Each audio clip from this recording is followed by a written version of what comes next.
We're not watching much sports, but what sports we are watching has been on TV lately, and it's mostly reruns.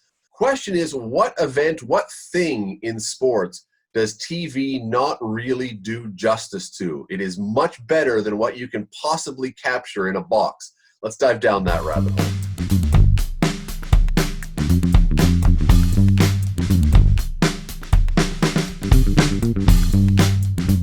Television still, it's 2020, maybe in a few years it'll be different, but television still is two-dimensional, and it's in a limited scope, 50 inches, maybe if you're lucky, 60 perhaps. That doesn't allow for a full experience for some sporting events. What are the events that just don't translate as fully as perhaps they could, that you don't really get the sense of what it's like to be there? Steve, this was your idea. I'm going to start with you. Give me one right off the bat that would be something that, boy, unless you've been there, you just don't get it. Yeah, and when you mentioned 2D, I'm going to say that really the best things, and maybe a lot of what we're going to talk about here, Scott, are not only about 3D effects, but scope and 4D effects, including sound and sort of the atmosphere of that kind of thing. And I'm going to start with my only experience really with big-time NASCAR is Daytona 500. And the first time I was there, I was shocked at two things. And I know you have a similar experience with some things in golf, but you don't get any idea of the wall. And I was standing on luckily enough to stand right at the foot of the final turn at the Daytona 500 Speedway, where Dale Earnhardt actually died. And you would actually have to have a ladder to walk up that thing. I think you have to go 75 miles an hour just to have enough centrifugal force for it to come down. Now, it's a little bit better than it was back then when I first went, which was 2004, because there's been some advances in 4D television. But the biggest thing that does not translate is what you hear, which is the rolling thunder. You're standing there and you're looking at air. And I was on right beside the track at the finish line. How that happened, I don't know.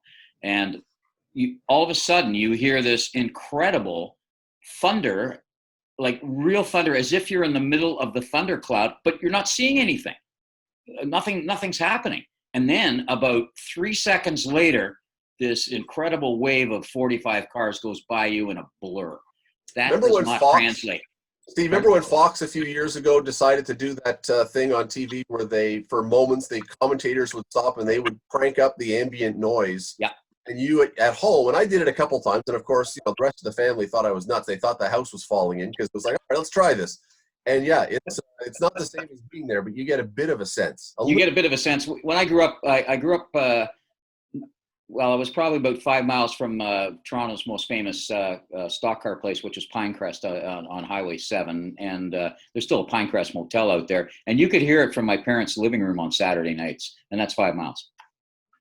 Rick, what would be your first thing that really does not translate on TV as well as maybe it could?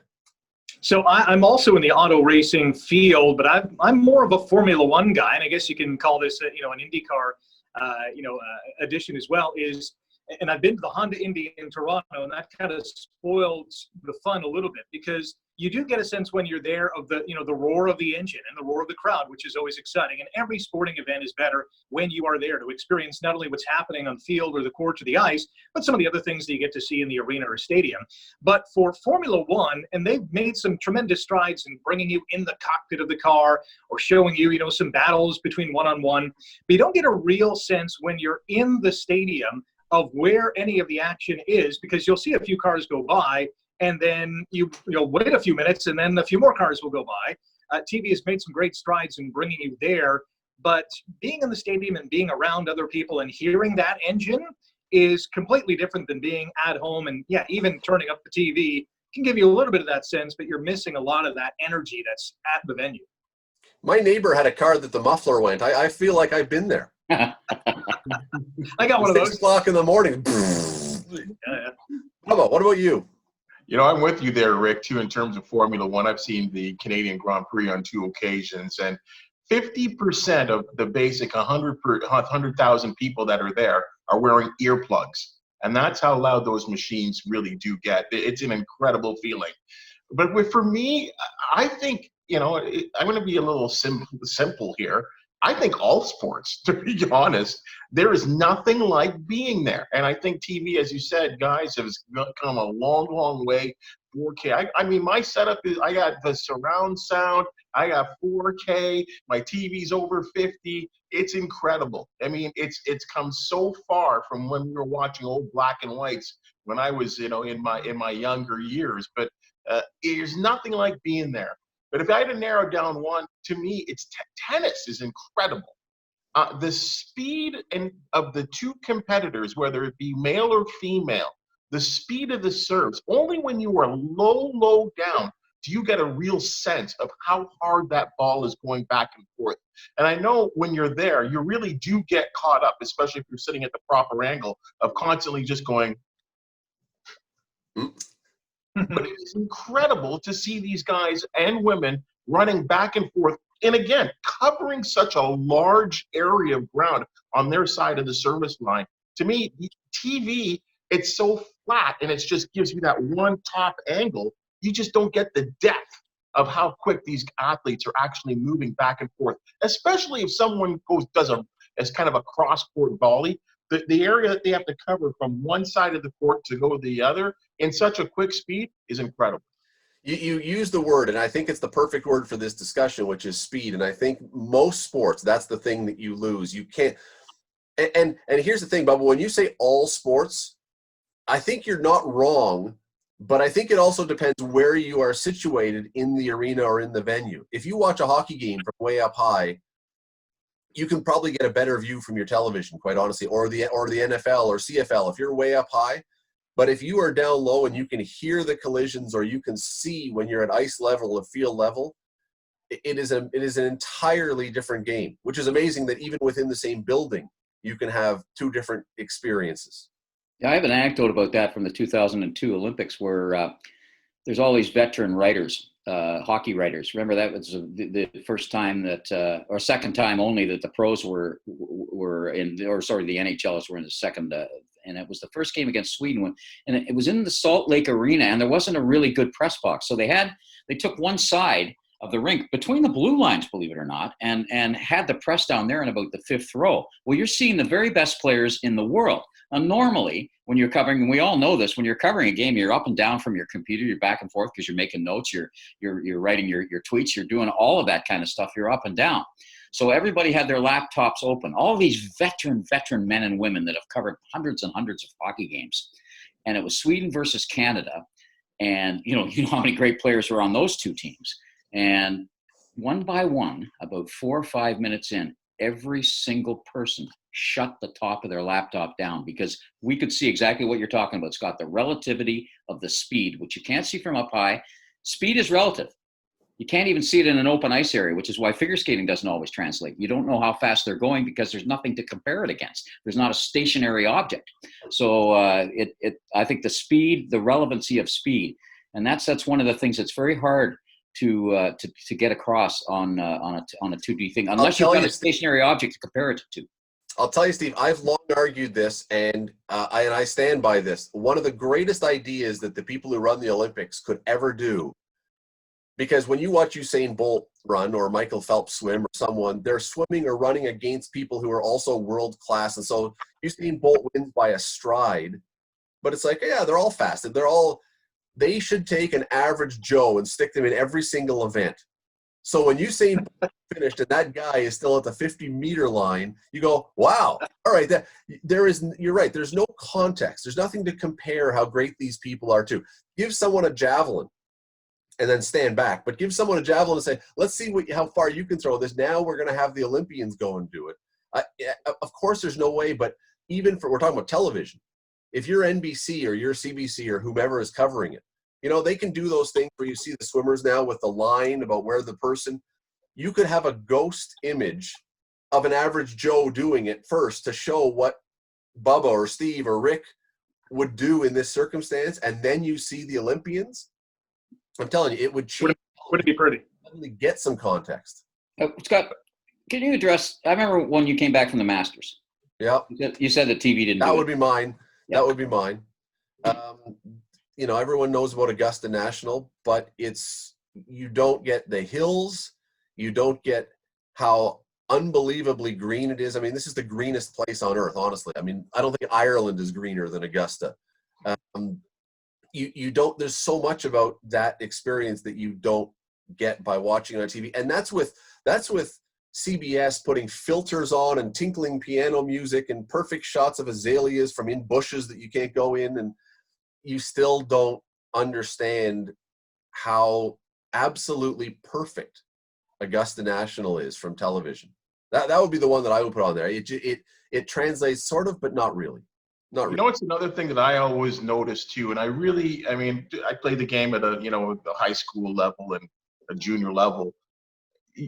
It's football. I mean, we've all watched football. We've all been to Ivor Wynne locally, to Ivor Wynne and Tim Hortons Field to cover the Tiger Cats for many years. And I know many of us, for the most part, and Rick, you call the games for a long time.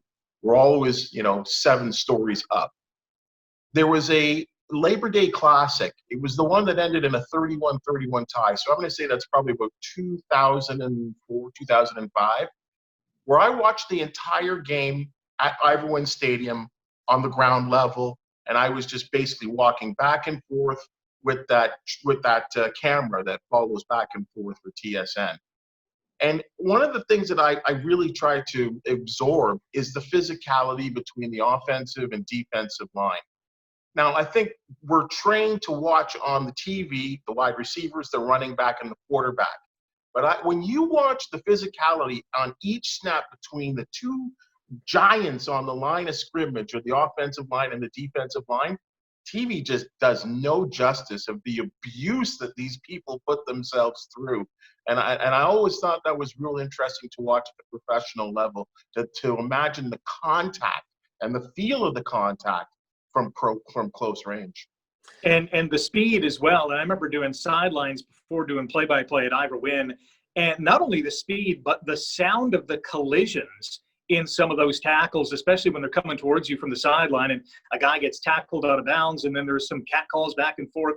That's a lot of the stuff. I mean, we hear it a little bit in some of the live mic kind of games, but that's a lot of the stuff that you'll hear close to the sidelines at Tim Hortons Field, or in your local hockey arena when you're watching the Leafs or whatever the case is. You'll hear those kind of noises. But back to tennis, is there a sport on TV right now that has not evolved with the times visually than tennis? Because we basically have the same angle for eons. And I know there's some cutaway shots here and there, but that same angle has always been. The NBA has changed things. The NFL has, the sky cam. NHL has implemented that as well. Baseball. Hockey's the same. Hockey's the same. The same angles forever. But we get the power play view. We get, the overhead cam view from time to time. But yeah, hockey's been relatively stationary. But tennis has been the same view forever. Forever. You get some great shots after the point is complete. Yeah. And then the jib cam giving you a good depth of the stadium, and especially like an Arthur Ashe, which is so much bigger than I think anyone can actually really grasp unless you've been there. And there's this little tiny course. But you're right. There hasn't been a lot of innovations. There's been a lot of innovations in the sport, obviously, with the laser cams and that kind of stuff, and which has really helped out the sport in terms of what's in and what's out. But you're right, the angles, if you were to pull up a 1980 Bjorn Borg and John McEnroe, it's the same camera shot. What we need are more shots outside the Arthur Ashe Stadium of George Costanza stuffing his face with an ice cream sundae. Shots of that. That's right. That's entertainment. I want to bring up and this combines some of the things we talked about: speed, relativity, four-dimensional, and that kind of thing. And I know I'm going to get some groans here because it's one of the things that I obsess about. But figure skating. When you see a great figure skating like event, a perfectly executed program under the stress of competition, that person out there alone, and I'll say Torvill and Dean in 1984 at the Olympics, Una Kim at the Olympics in Vancouver, Tessa and Scott. And I wasn't at that one, unfortunately, when they won their last one. And let's say Pelletier and Jamie Salé when they in the Russian scandal and the French judge scandal. People look at that, and I'll pick that one.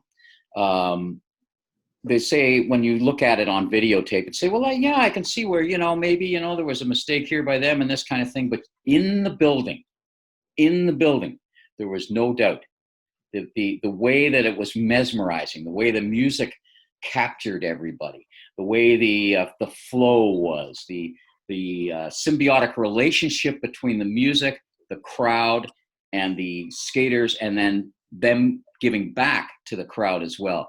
That could not be captured, and that is why it was such a robbery that day, because it just was not even close on that level. And that's just an example of the kinds of things that don't necessarily come across when you have to get sound and speed and depth and relativity and the relationship between the crowd.